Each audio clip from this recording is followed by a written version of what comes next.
Gegužės 13.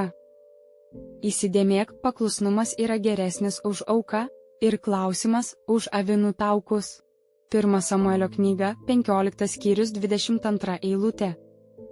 Mūsų dangiškasis tėvas nori, kad mes atidžiai žiūrėtume į jo žodį ir netrumpam negalvotume, jog galime jį patobulinti, ką nors pataisyti, arba, kad laikas ir aplinkybės gali pakeisti būtinybę paklusti.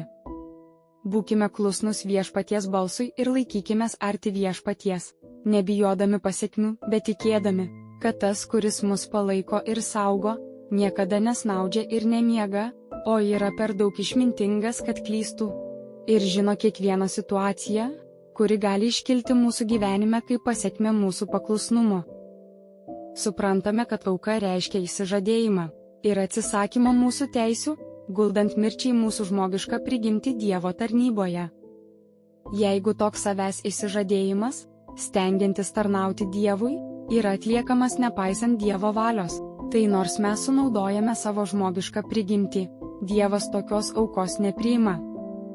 Geriau būti paklusniu neįsižadant savęs, nei įsižadėti savęs, būnant nepaklusniu.